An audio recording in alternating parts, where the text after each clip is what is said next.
So actually, I'm gonna try to do a screen share, see how that works. Let me know. We're gonna do it with the video. So Fortuna suggested that we kind of started off with this, so I was like, hey, why not? Cool. Let me see if it works out. Let me know if it's going slow. Okay, can you guys see what I see? Yeah. Yeah. Oh, cool. Okay. Imagine you're watching a runaway trolley barreling down the tracks, straight towards 5 workers who can't escape. You happen to be standing next to a switch that will divert the trolley onto a second track. Here's the problem. That track has a worker on it too, but just one. What do? Do you sacrifice one person to save 5? This is the trolley problem, a version of an ethical dilemma that philosopher Philippa Foot devised in 1967.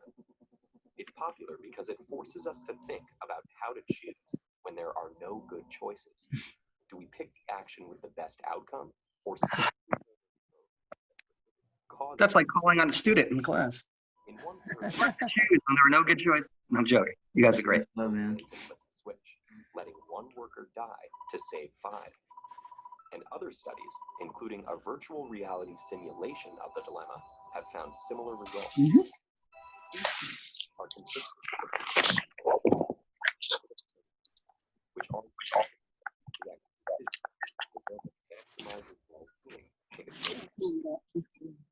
the 5 lives outcome, even if achieving that outcome requires condemning someone to death. But people don't always take the utilitarian view, which we can see by changing the trolley problem a bit. This time, you're standing on a bridge over the track as the trolley approaches.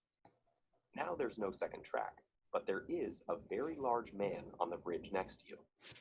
If you push him over, his body will stop the trolley, saving the 5 workers, but he'll die. To you, the decision is exactly the same. Lose 1 life to save 5.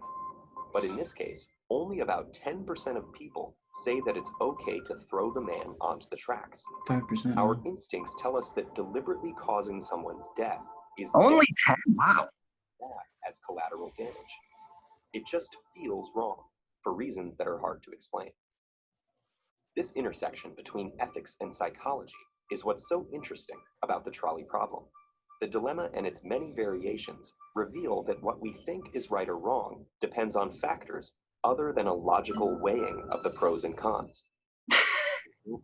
Men are more likely than women to say it's okay to push the man over the bridge. So are people who watch a comedy clip before doing the thought experiment. And in one study, Right. are more willing to sacrifice men than women. Researchers have studied the brain activity of people thinking through the classic and bridge versions. Both scenarios activate areas of the brain involved in conscious decision-making and emotional responses. But in the bridge version, the emotional response is much stronger. So is activity in an area of the brain associated with processing internal conflict. Why the difference? One explanation is that pushing someone to their death feels more personal, activating an emotional aversion to killing another person. But conflicted because we know it's still the logical choice. Trolleyology has been criticized by some philosophers and I like it doesn't reveal anything because its premise is so unrealistic that study participants don't take it seriously. But new technology is making this kind of ethical analysis more important than ever. For example, driverless cars may have to handle choices like causing a small accident to prevent a larger one. Oh, interesting. Governments are researching autonomous military drones that could wind up making decisions of whether they'll risk civilian casualties to attack a high-value target. If we want these actions to be ethical, we have to decide in advance how to value human life and judge the greater good. So researchers who study autonomous systems are collaborating with philosophers to address the complex problem of programming ethics into machines, which goes to show that even hypothetical dilemmas can wind up on a collision course with the real world. Interesting. That was pretty good. Yeah, that was a great video. I don't know how smoothly it went. Like, I don't know if you guys like had any kind of lag. Yeah, no lag. Just every time Vance say, "Wow," I couldn't hear anything. Oh, really? I'm sorry. No, it was all right. Yeah. Okay. Okay. How about everybody else? I saw somebody say something in the chat. Okay. Well, basically, the topic for today, is kind of addressing the trolley problem, but I think the bigger idea of the topic is kind of Kant's idea of good and evil versus utilitarianism. And so basically what that kind of presents in like a simpler way to put it is kind of, well, how do you measure good or evil? Is it based on a person's intent or is it based on a consequence? Like how exactly do we weigh it? So if I'm a person who I'm trying to save someone's life, but let's say I give a homeless person money and I'm like, yeah, maybe this will help him out, turn around his life. But next thing you know, he goes and buys maybe drugs and he gets ran over and he gets killed. Was that evil or was it good? I mean, What kind of drug? Methamphetamine, just the good stuff. Yeah. No, but the thing with that is even though he did kill himself, sorry, it wasn't your fault. I mean, you weren't the one who made him do it, the intention of your action was noble. He just kind of bamboozled you into giving the money that was not supposed to be for that dilemma, right? Yeah, bamboozle. So for me, I mean, the action, even that it ended up killing him, it was on him and not on the person who gave the money.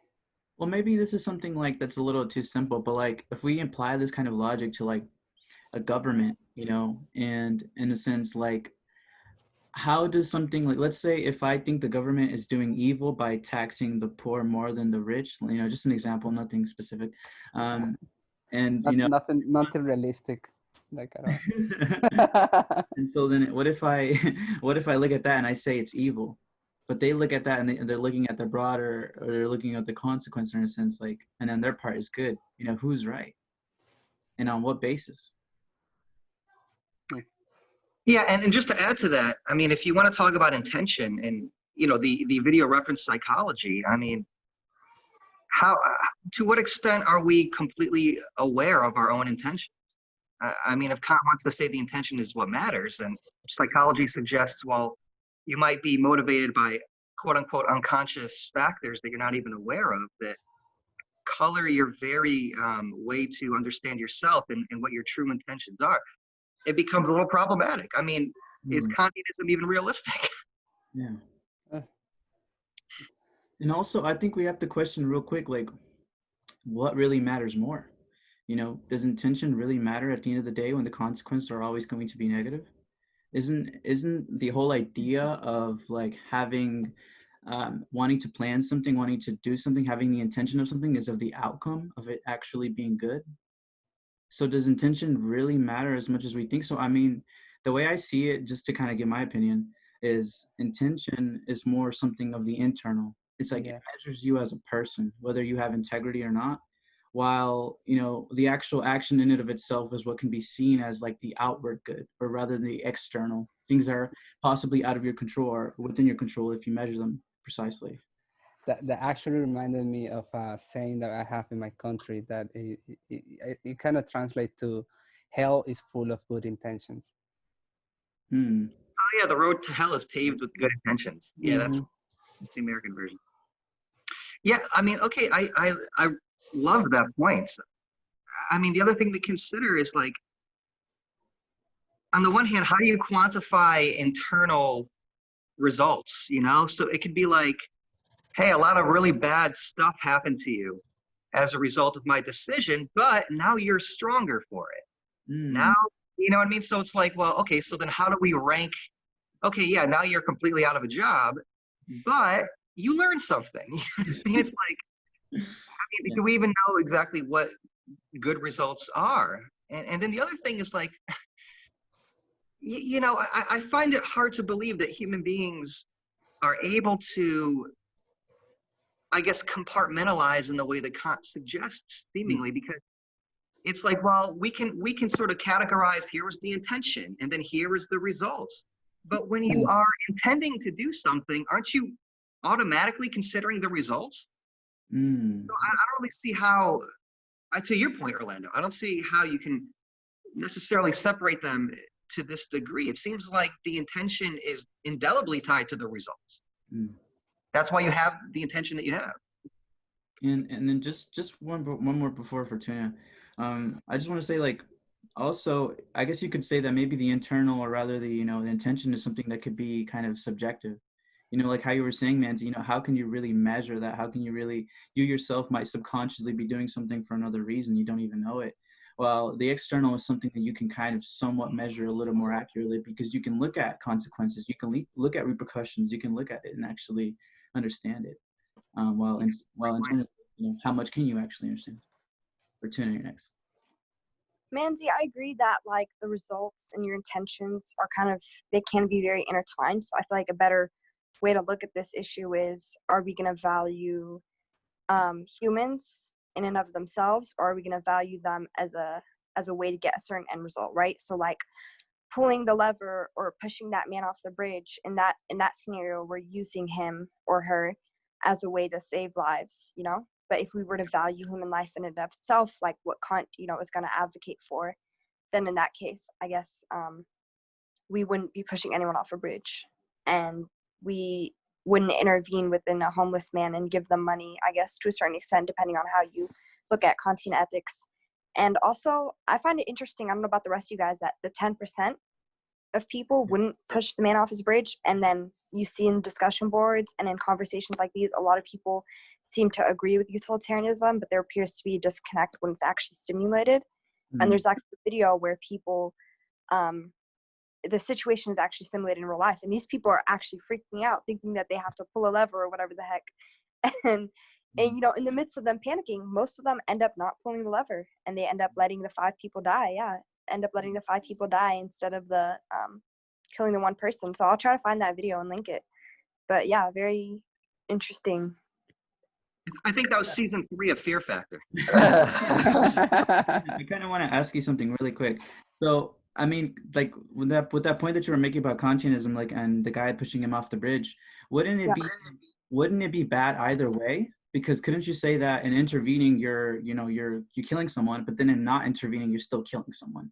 So isn't it kind of a lose-lose situation regardless of the decision you're making?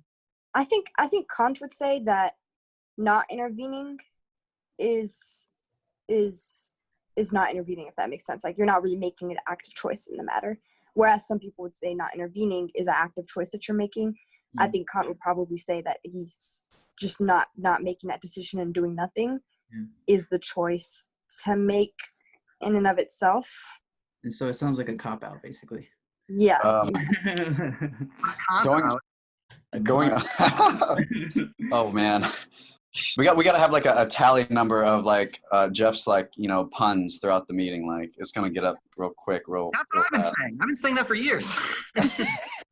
But going off of that, it seems okay. I love this because it's like it's all about a choice, and everything, like you said, it's like does our intention in a choice, like does us making a choice negate our intentions just because there is a result? I believe that was like essentially the issue there. Like, but it's like you making a choice is with intention, and making no choice is a choice in and of itself, because you are aware you have the ability to make a choice, and then therefore withholding your choice is therefore still a choice of yourself.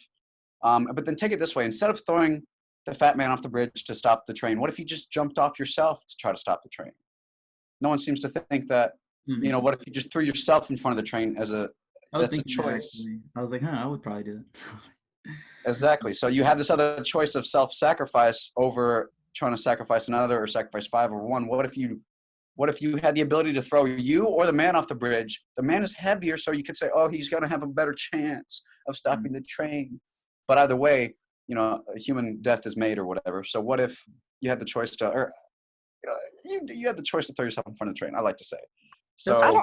But that's why I think that like the video made a good point to say Kantianism doesn't really seem like it's applicable. It kind of seems unrealistic. because like how you said, Marcus, you're saying that even if you jump off the bridge, you're still ending a life.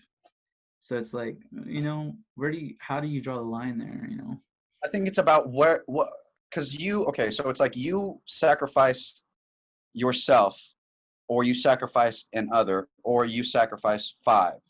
It's Yeah. like you as a thing make a decision to either sacrifice yourself, which ends your then ability to make choices, Mm. or so you make a choice to end all of your choices by making that choice, or you make a choice to sacrifice this dude, ending all of his choices to keep those five choices still alive, or you make a choice to make no choice, Oh therefore my keeping your choice ability and the man intact, but then releasing their five choice making. God. So I like maybe look at it like that. I think I have a defense based on what you said. And it's like, well, maybe for Kant, he would say, well, what you're doing is wrong because you are involuntarily taking this guy's life. What if he didn't volunteer for it? It wasn't his choice to die. But maybe in you dying, you had the choice and it was voluntary and it was based on your conception of good and evil.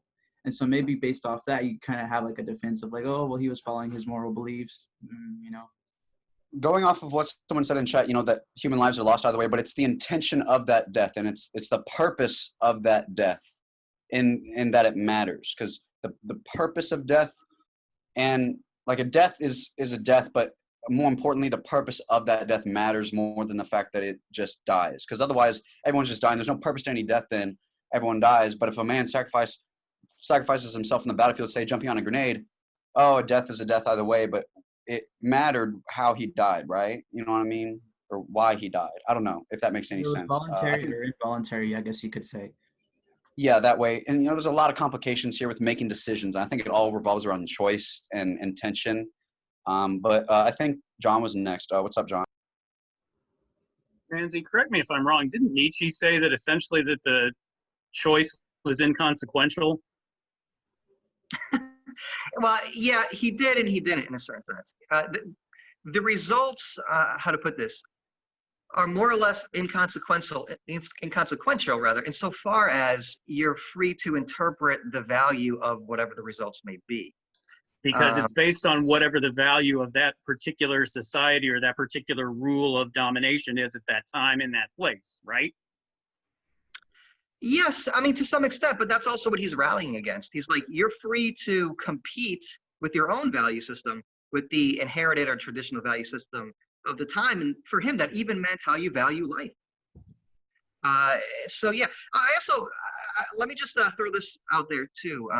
This whole idea with Kant, because I want to give him some support here, is that Kant believes in the intrinsic dignity of every human person.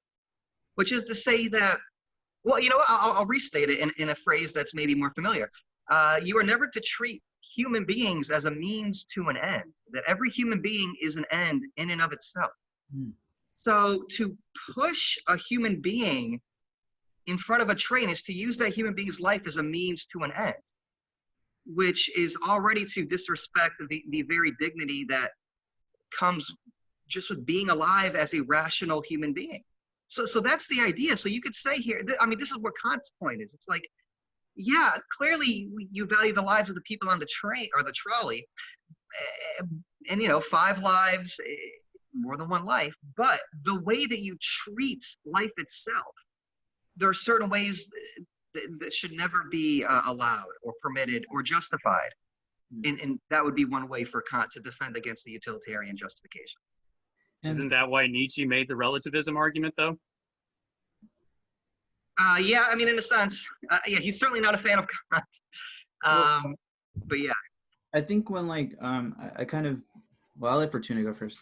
I don't want to just dictate everything. That's okay. I was gonna say, Manzi, just to come, on your side and help defend Kant. I think also this problem has greater implications than simply saving 5 lives. I think knowing and valuing the inherent goodness of having life, of being alive, is also really important. And to say, oh yeah, you would push down that man from his bridge, and to apply that to other scenarios would also be very bad, because then you get into kind of these like issues where you have a minority that's being, maybe possibly oppressed or killed just to save the majority. and Exactly. it's just kind of like a winners and losers situation, and it's not always necessarily about saving lives. It can also be about just in general the quality of life, which should also be equal amongst humans, you know. And I don't think utilitarianism really accounts for that, and it definitely neglects the minority.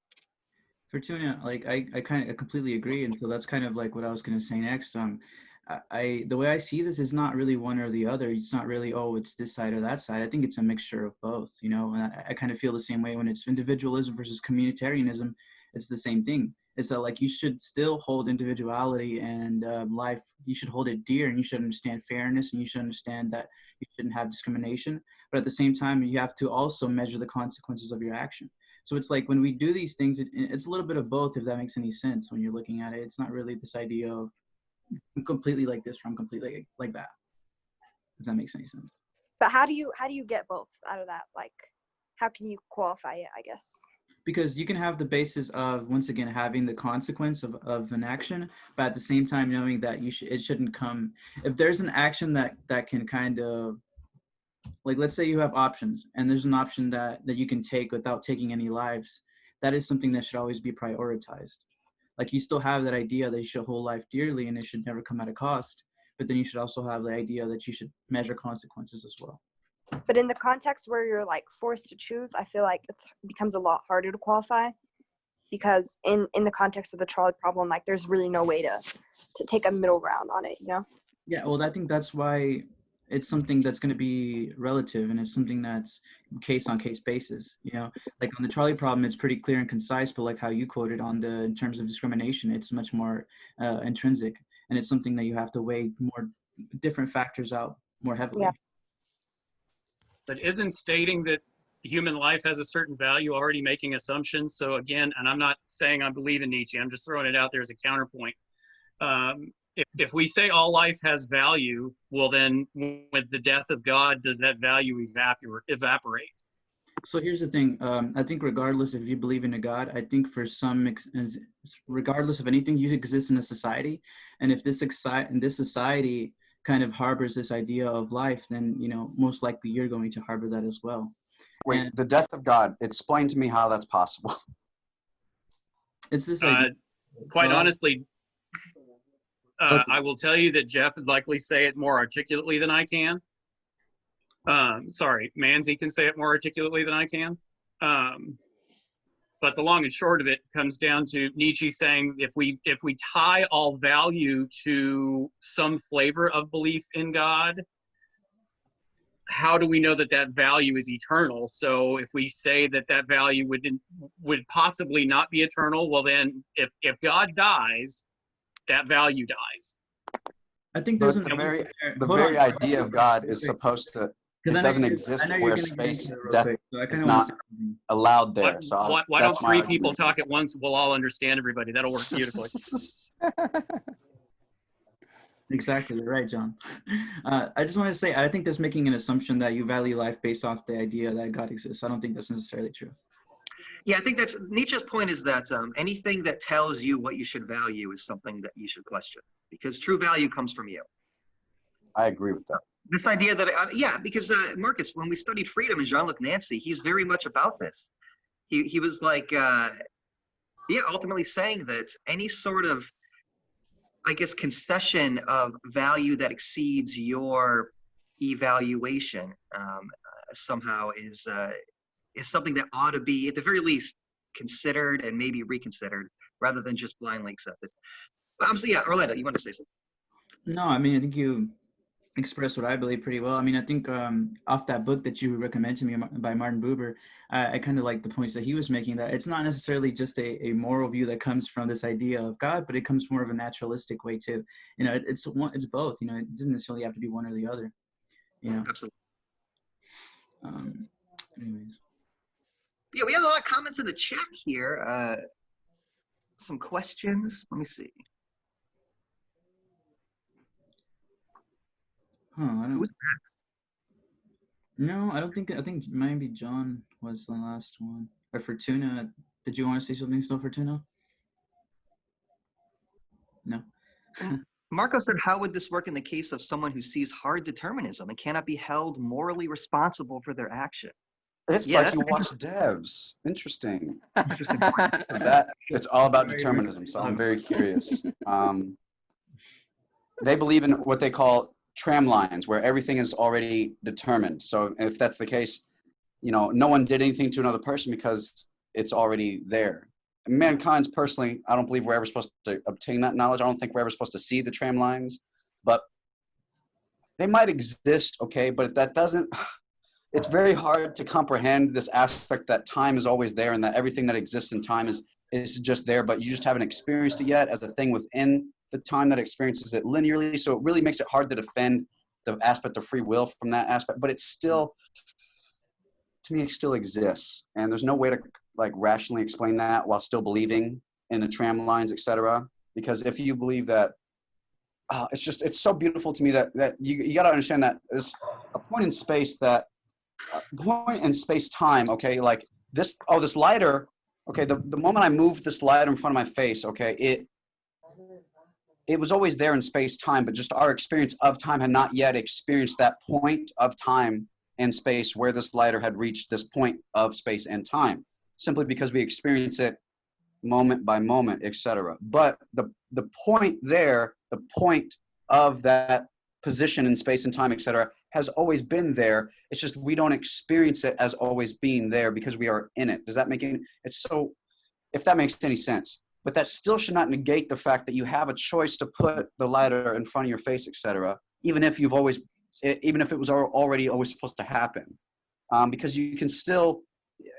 This Debs brings up a whole lot of like complications where if you see the future, where you see an action, if you see a deterministic future, like by quantum level, that is a projection of you moving this in front of your face. Do you have a choice in that fact? Or what if you just wait the time out and put your arms by your side and never do it? What are the complications there? You're no longer on the tram lines. And this is what the finale of the show is about. And it really goes hard into, if Spoiler. predetermined, do you have any choice at all?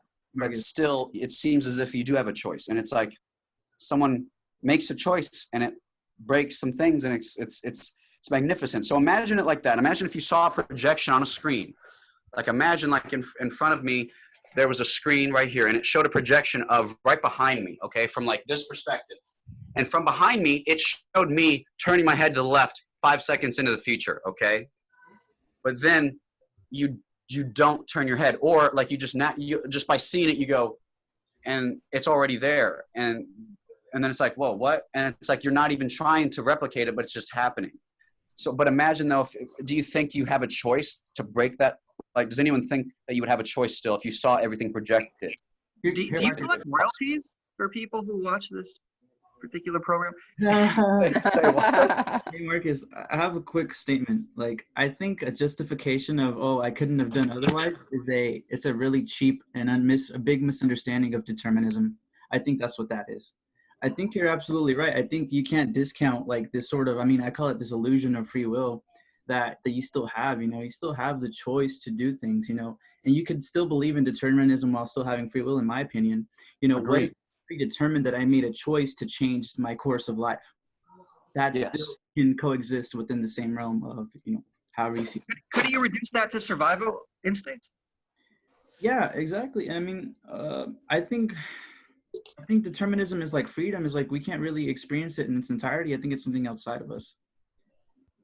I feel like to a certain extent determinism would be in line with Kantianism, because a determinist would essentially say like, not necessarily that they shouldn't intervene, but it doesn't matter whether they intervene or not, right? Like the destiny is always going to happen.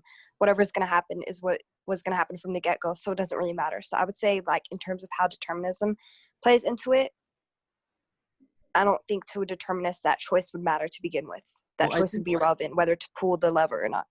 Do you guys agree or disagree? Just to kind of bring up, I'm so sorry. I think just to bring up this idea though, I think that's kind of maybe an assumption of time. That time is just simply linear. What if there is this idea of multiverse theories, where it's kind of ridiculous, but what if like based on your decision, you land within a different alternate reality, and so based on that, you're saying, well, I can't make a choice because it's going to happen anyways. Well, what if that in and of itself landed you in a reality where that does happen?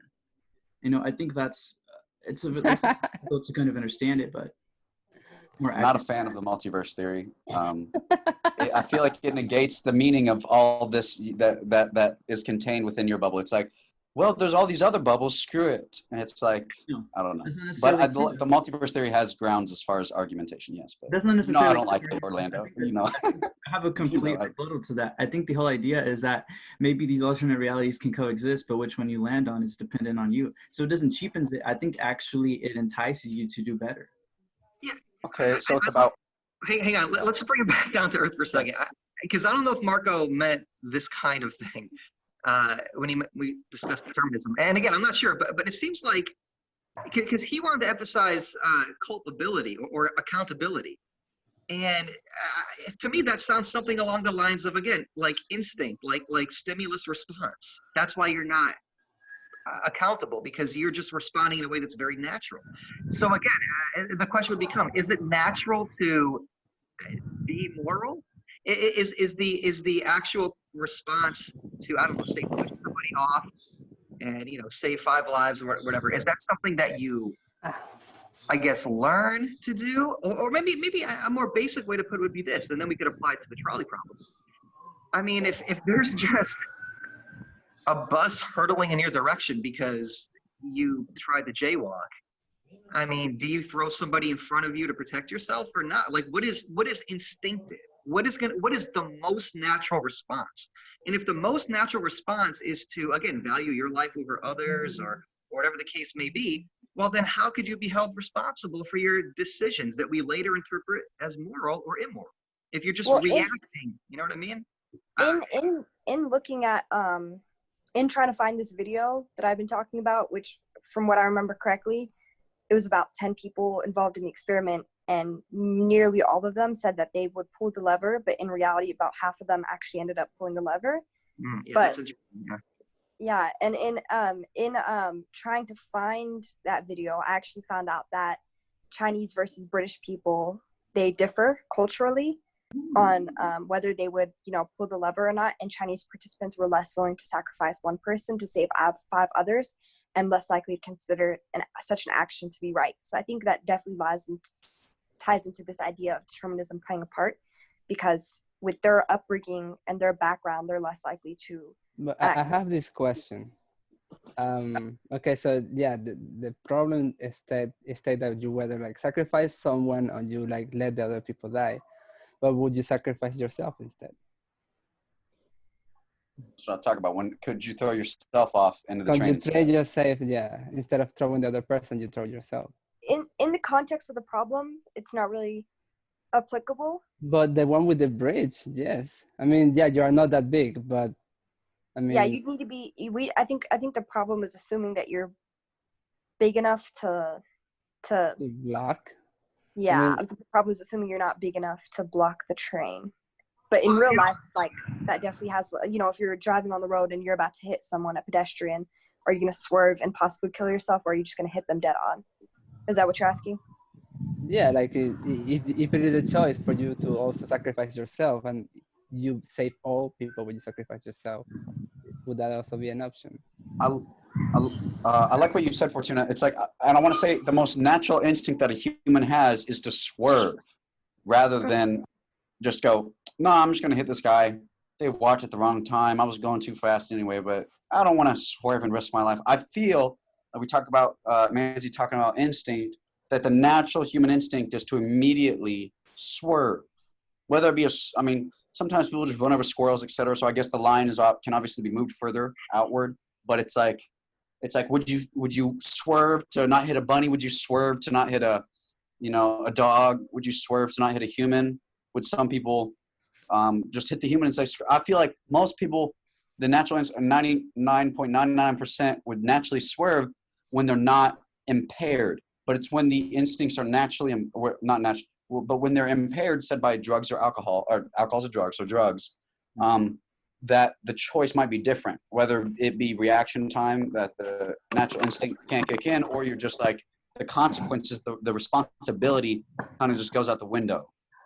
So the natural instincts kind of go out the window there. So I think the natural would be to swerve. I mean, So- Going to that. say something real quick. I think it's just this idea of like, I'm sorry, we're introducing like sort of nature versus nurture. You know, I mean, could you say that everybody, you could say, oh, everybody instinctively, you know, they wouldn't do something or so on and so forth. But then what if there's someone who maybe was in the military, maybe was in the army, maybe had like this idea of self-sacrifice, you know, would they make the same choice? You know, I think I don't think it's simply it's as simple as everybody instinctively, everybody naturally.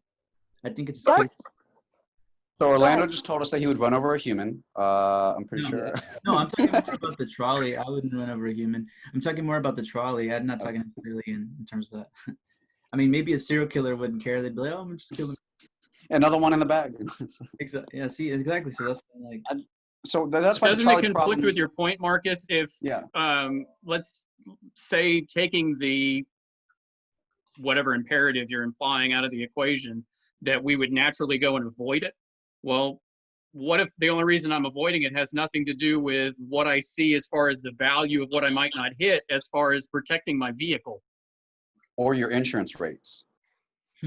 I mean, no, literally taking my insurance even out of the equation. I literally don't care about anything but not damaging my vehicle and potentially causing myself an accident or something like that. But wouldn't either way, your vehicle's you're gonna get blood on it. It might be a little dent. You know, your windshield might get cracked. No. Your roof could be dented. Et But cetera, what et if cetera. that's You're my gonna get only hair motivation? My in the motivation has nothing to grill. do with the preservation of life. Well, and that's where the Kantian aspect comes into play, is that the governmental authority has decided you are not qualified to be judge and jury of what's valuable in other people's world, including their lives. So you may say my vehicle means more to me than that other person, but the law says you've misjudged. That in fact, your vehicle's not more valuable than the person's life that you just sacrificed for the sake of, I don't know, maintaining your detailed new car or something like that. But just keep this in mind too. Again, going back to the idea of intent, going back to the trolley problem, and going back to this whole idea of what if you're, a sacrificial Christ figure kind of thing. Look, you could take the performative action of throwing yourself off of a bridge, and it could stop the train, we'll just say for the sake of argument, and you saved 5 people's lives. Now, if that was your intention, that's different from if your intention was to commit suicide and the outcome just happened to be you saved 5 people's lives. The exact same thing transpired, as every witness would say, but internally, 2 very different motivational factors, which in turn might render 2 different, judgments of the person's virtue, or at the very least, in one case, the person's a hero, and the other case, arguably not. That's Kant's point, is that you have to look beyond the results. It's the intention that is going to reveal the true character, the true nature of the action, and what motivated. I will Absolutely. say it doesn't really matter though. Like if you do That's the other side of it. self-sacrifice, yeah, if you do self-sacrifice versus pushing the man off the bridge, does it matter? It doesn't matter, because either way you're killing a human life, which is supposedly sacred, to save 5 people. So I think either way the end result and the intentions are sacred. essentially the same. Either Imagine it like this: It's you're making not a yours to choice to end your choices, or you're making a choice to end someone else's choice that was not their choice. Thinking of it like that. So that's the difference there. A human life might die either way, but that's the difference there, and the consequence of it, or the intention that you're making the choice to end your choices, or you're making the choice to end someone else's choices that was not their choice to begin with. That's personally how I see it. I don't know. You sacrifice, you sacro, sitting in the back row. Anybody like musicals? Never mind. No, I hate them actually. Theater? I know nothing about that. What? That was intermission. And what's great about this is that MIT is actually doing a similar study where you can actually go onto a website and you have these fake moral machine, it's called.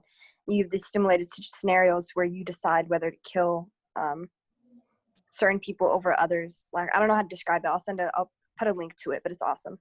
Well, yeah, and that was the thing that I really enjoyed about the video, is that they made the point of saying, well, listen, human beings, when they're faced with a situation, and this is back to Marcus's point, say you're driving in a car and suddenly, something's heading right towards you. It could be a tree branch, it doesn't have to be another human being. Your instinct is to swerve.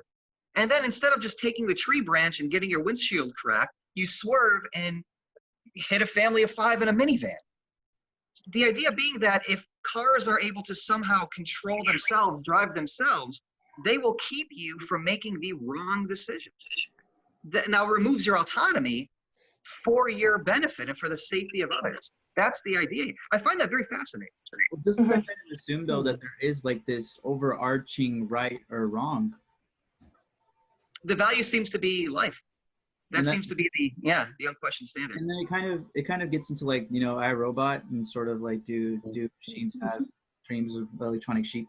Like basically this idea that, you know, is that really human when you start to take away moral value from humanity and you start to apply it to, you know, machines and then say, oh, they're the ones. Yes, Is it is. the point? It is because we program the machines to act in a certain way. So essentially we're programming the morality into these machines, and based on what we program is going to be what essentially the machine, how they're going to make that decision. So eventually though, machines, we're actually going to design machines to design machines.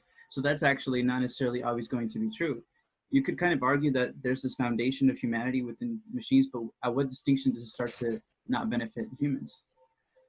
Well, we're still the grandparents, right? So we're still going to influence, even if those machines continue to make more machines, I still think that they're going to have our morals in mind. Because at the end of the day, it begins with programming. We can program them. It's just, it gets into a lot of. But there's this idea though, because like with morality, we found that it's more intrinsic than anything else. We found that it's not necessarily always going to be the case of one thing. You know, in terms of slavery, that's for one instance. You know, so if a machine adopts this moral value and says, okay, well, this is right and wrong, but then humans decide in and of themselves that that's not right or wrong. Well, then how is that still in line with what humans want?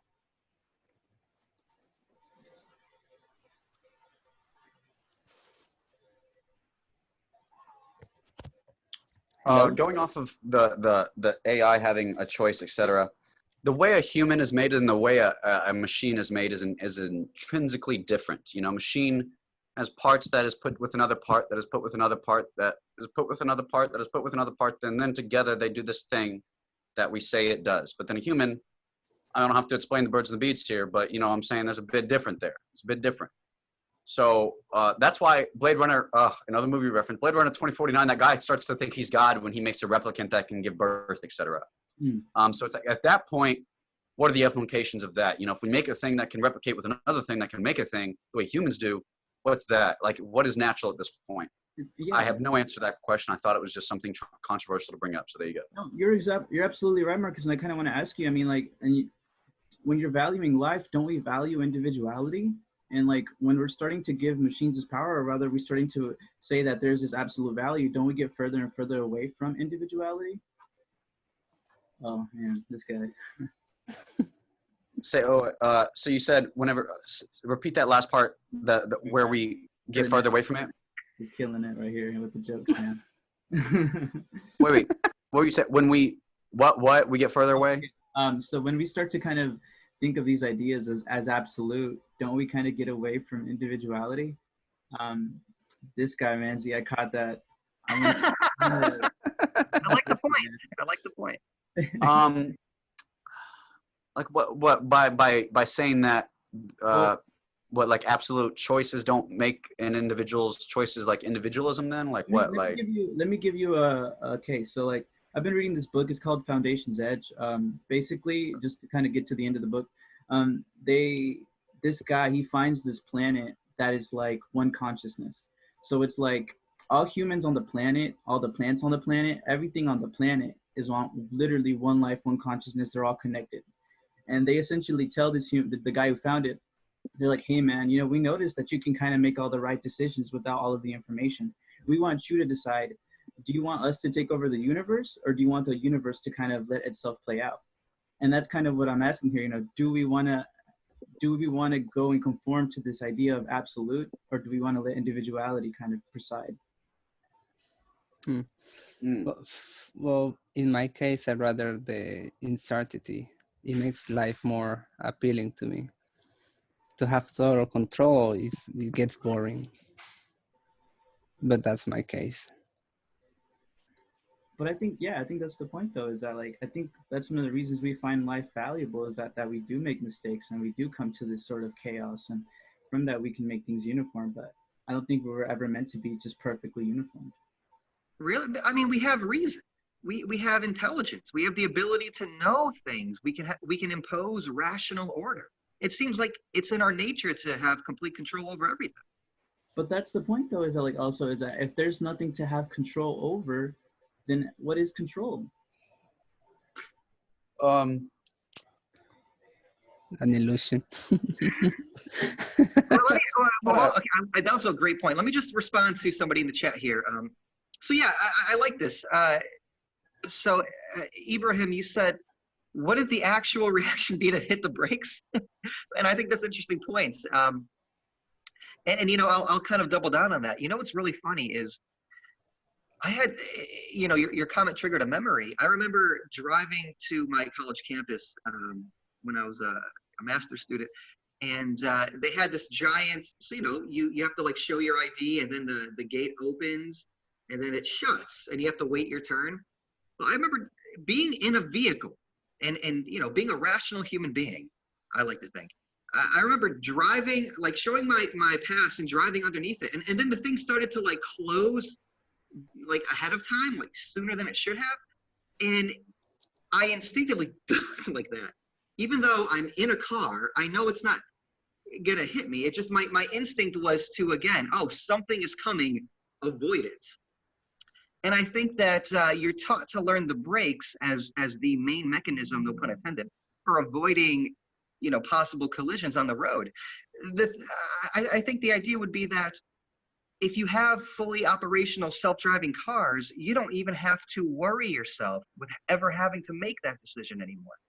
Hmm. And isn't that lovely? You don't have to think so hard. Then we bring up Brave New World last time. I like that.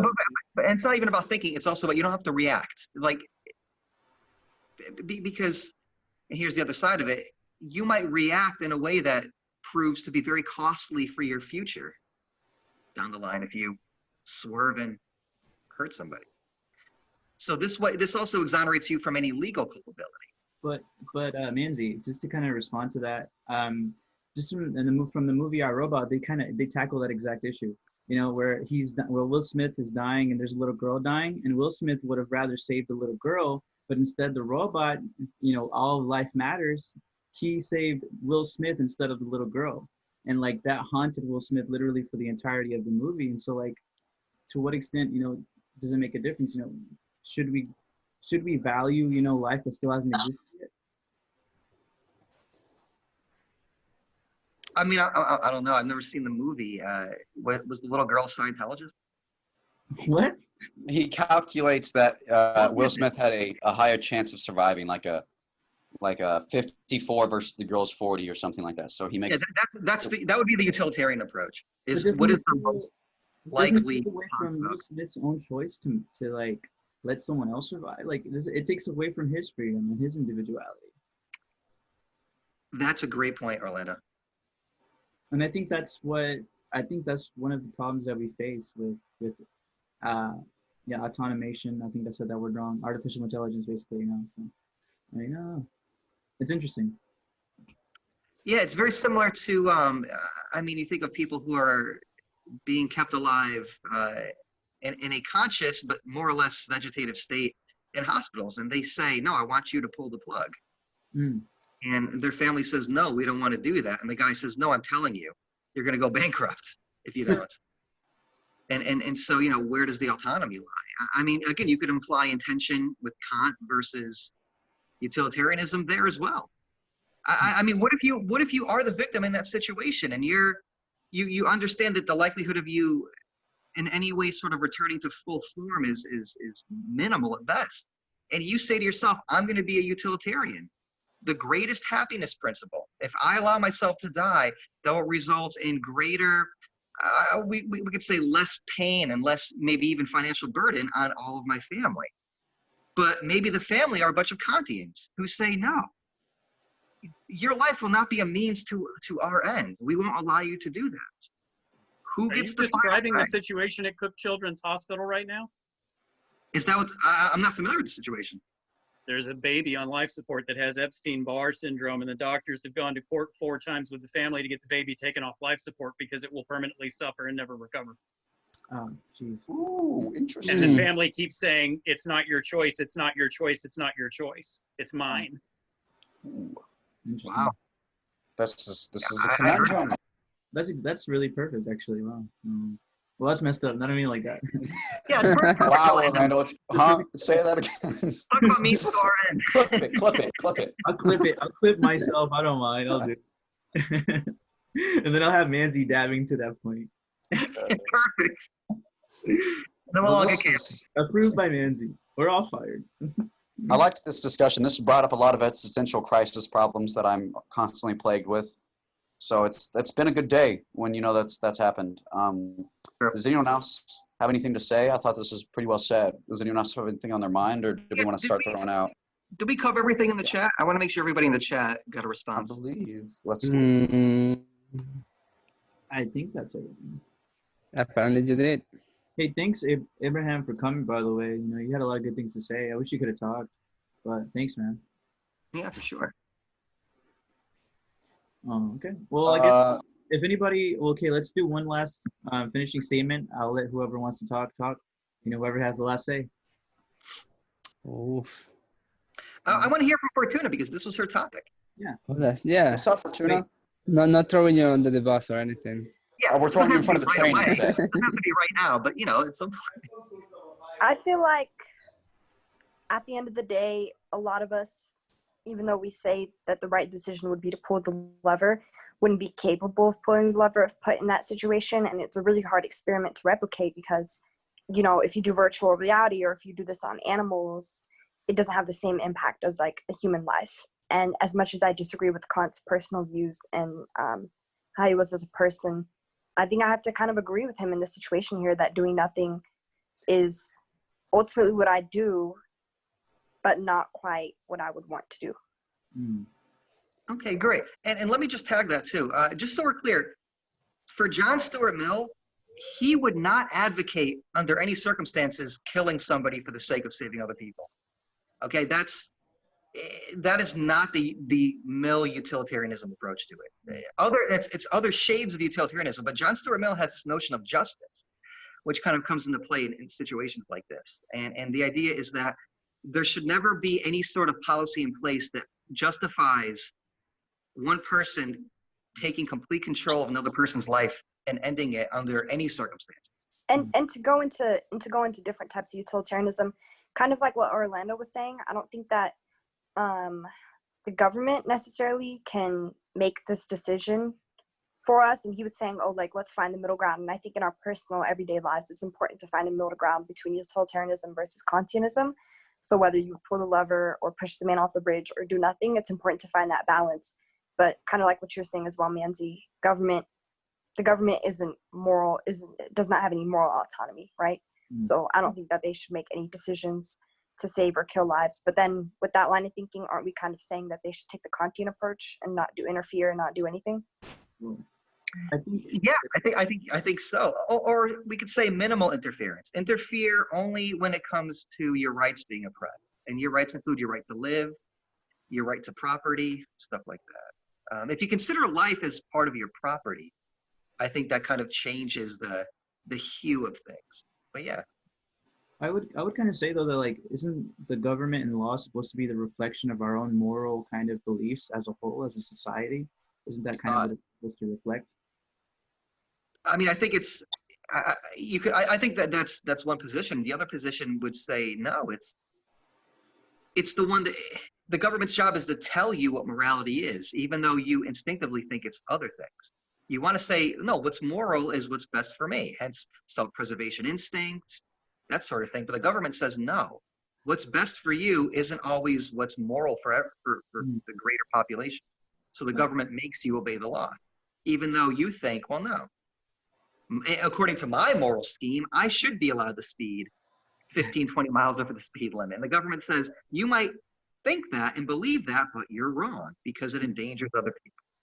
So the government inherently has to act utilitarianistic? I think in a democracy, you need a utilitarian government. Makes Don't sense. clip that. Don't clip that. I want to rethink Yeah, that. I will. It's clipped. But let's It's see. already clipped. All I'm right. gonna have right next to it. I'm gonna, dude. I need to like really get like I need to like put that in every single video. Okay. Well, since that was our You're not wrong though. But in the real world, we have issues such as like biases and whatnot that make people act utilitarianism but favor certain groups of people. So I think that's where issues come up in democracy. Yeah, and in fact, that's a conversation our country's having right now. One of them, at least, is again, maybe you have to consider the minority rather than the majority, and it's in the majority's best interest to lift up the minority. And that's a weird. I don't want to say weird, but it's kind of a reversal or an inversion of utilitarianism that is still, nonetheless, utilitarian. But that's why I think there should be a middle ground though, because like I think in that point, if you're valuing like life as a whole and you're still having that consequentialist kind of mindset, then you're kind of weighing it out. You know, like how can I go about doing the most without harming those who are not going to benefit from this directly. Yeah, solid point. Yeah. So just to kind of go to the next thing, do you guys have any topic suggestions? I had an idea of one, like, why, or you could say, why do we see, beauty in certain things? Is there Aesthetic a or something? scale? Oh. Why do we think sunsets and sunrises are pretty? Or if those people that don't think they're pretty, is there something wrong with them? Or I don't know. It's just an idea. Beauty and I like that topic. humanity, I guess you could call that. I have a topic suggestion. Okay. So we have it's called the sinking ship problem. Mhm. And there's essentially 10 passengers, but there's only room for 6 on a lifeboat. And so you have a woman who thinks she's 6 weeks pregnant, a lifeguard, 2 young I've adults, done something similar. Yeah. etc. It could be fun. Okay. You know, it's funny. It'd be funny if Fortuna were actually like taking a class at a different college, and she's just like going taking down your ideas. the test examples. She's like, "Hey, okay, cool, trolley problem. How about this next one? We think about the sinking ship." Yeah, and here are the answer choices. Here are the people. So that's funny. No, I like that. That's another kind of like mind puzzle. Wait, say it again, because I didn't fully. You said it's a sinking ship problem. There's a lifeguard, etc. Hold on, it went. Yeah, so there's a ship is sinking, and there's only room for 6 people on the lifeboat, and there are 10 passengers, and all 10 passengers are various types of people. So there's the captain of the ship, a veteran nurse, 13-year-old twins, an elementary school teacher, a senior citizen who has 15 grandchildren, 2 young adults who are recently married, a lifeguard, and a woman who thinks she's 6 weeks pregnant. So which 4 have to die and which 6 get to survive? Feels very eerily similar to the trolley problem. I don't know. It feels. We're gonna put it down in the options row. Go ahead. One question I have one too. I wanted to like maybe touch on media and disinformation and like how that can affect like society, Like fake news? how people vote, and how like it creates like fake turmoil within the country. Yeah, fake news. That'd be an interesting topic. All right. Oh, So I'm about to vote against my topic, but any more suggestions? Well, I actually think like this is for Orlando. Are we speaking tomorrow? Because I do have something that I think it could be a topic, but I need to polish it a little bit. Okay, that's cool. I have a suggestion as well. And we've done this before, and we incorporated it into the film series a few semesters ago, but I'd like to revisit it. So a few semesters ago, we watched a film called Can We Take a Joke? It's on Canopy. It's a documentary about how comedy has changed in light of PC culture. And I would like to understand more deeply what a joke is and whether or not it requires moral sensibility to get a joke. I say this because Kaylin Scoggins and I will be teaching a class on humor in a couple semesters, and we're trying to get the ball rolling. It doesn't have to be. I like fake news, for the record. I'm going to vote against my suggestion as well. Nancy, I feel like wait, this Nancy, is your how are you going to like. teach a class you don't have any knowledge about? Whoa. The philosophy club could use another co-president. We just had an opening. I feel like you're secretly just trying to launch your comedy career. That's what it is. He Yeah. is. Yeah, it's pretty. I mean, this podcast will be my platform. He's trying to find the perfect joke. He's like, all right, class, for extra credit, come to my comedy show. It's an open mic. Okay, that's cool. All right, well, Fernando, what's your topic? My topic. Oh, I actually already discussed this with Nancy, but again, it's a little bit abstract yet. Okay. It is the sense that can you be dead while being alive? That's cool. Very existential. I like that. Yeah, I actually discussed this like for an hour with him. I'll see you later. Yeah. All right. Well, See you, let's go John. quick before everybody leaves, unless someone else has one more topic. Yeah. So Fernando's is basically, what is it to live? That's a good one. I really do want to get that one. So we're gonna go ahead and type in the chat which one you want, and it's gonna be either of those numbers. Just type the number you want. Oh, well, if you're putting mine, I guess I don't have any other option. Oh my It doesn't god. matter, because even if you don't get it today, I'm gonna get it like next week, which you might just get it. All right, wait. Yeah, these are all great topics, FYI. It's kind of really hard to pick. Yeah. Yeah, it's so hard. So I hard. can't pick it. Damn. It's Pick three. it's five. It's five too hard. Three. Fight. Too hard. It's too hard. It's too hard. Come on, guys, pick three. Oh, you guys must really hate beauty or something like. Damn. Damn. So I'm just kidding. I'm about to lose. Oh, if there was any beauty topic, I missed it. I was too focused watching You know, five. was there a dead topic? I missed it. Hold on. I missed it. Okay, well, let's count. I don't even know if everybody voted yet. What? Yes, we did. Okay, when you message three. Yeah. Oof. Three's got it. Marcus, you didn't even vote for your own topic. What was I going to be the only guy who voted for that topic and it'd be Yes. mine? That'd just be like, no. It'd be like, no. Okay. No. But I like the okay. topic and I want to discuss it, but I'm not going to be like, I'm not going to. All right. Well, here's what I'm gonna do. I'm gonna screenshot these topics because we had Do a it. lot of topics. So, Because I really want to know why do we all like sunsets so damn much? Is there something good about them, or are they just pleasing to the eye? What is? We can just be like, hey, this is the topic next week. Like, if we all decide, hey. How about this? How about you screenshot the topics and then post it on Instagram and see if other people vote? No, Manzi, this is a dictatorship. I don't know what you think. Like, I don't know. Yeah. This, that. Fine. No, we're not doing that. This guy think he's in charge. I'm sorry, I stepped out of line. Yeah. This was voted democratically. Okay. Maybe not an exacting screenshot because dead while being alive sounds very It sounds like a zombie topic. crazy. Yeah. All right. Well, I got the screen. Well, we know the basis of it, like what is living, what is living, and then what is it to be living. Are we really alive right now? Are we already dead? Are we really? I hope so. And Mike? why? I hope not. You hope not. Nietzsche famously said Is Nietzsche this famously all- said we're living on in tombs. We're living in tombs. What is it? All right, guys. Okay.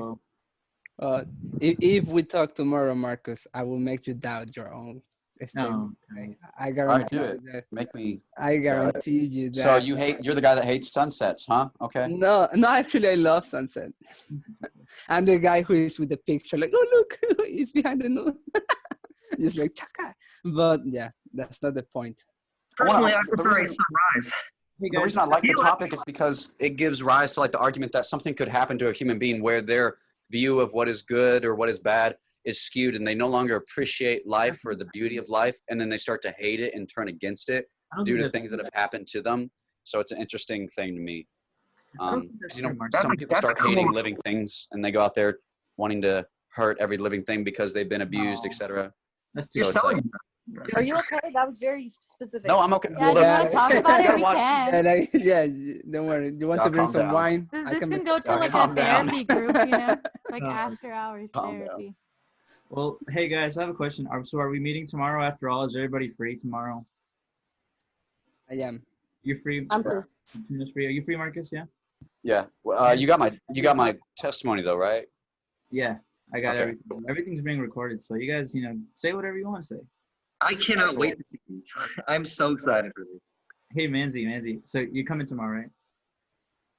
Yeah, I can be there if Yeah, you but want. but it is Some wine. BYOB. Everybody bring some wine. It's Yeah, BYOB. Bring You some have to wine. bring your own wine. All right, Okay. bet. Wine is a requirement. Wine. Yeah. If you don't have If you wine, show up with no wine, Don't have you're wine, getting we kicked out of just the shoot you meeting. out. Like that's Yeah. happening. kicking you out. There's no question. So. You guys definitely like to wine, so this is fresh. Oh, Hey, hey, the puns. Watch, Manzi. I'm gonna get you. comedy. Oh yeah, I'll be there. I'm happy I took to. offense to that joke, actually, Manzi. So I don't classify that as a joke. I want to learn about that though too, because I like. Damn it! I wish. Wait, I might be able to. I wish I could take classes. Oh, wait, I could. No, I don't know. I'm sorry. Okay, I'm rambling now. Okay, good meeting, everyone. Good All right, meeting. guys. Well, Good meeting, guys. unless Good meeting. You can sit in on any of my classes, Marcus. But yeah, good meeting, y'all. This was fun. Thank you. Have a good day. Thank you. Until next time. Bye bye.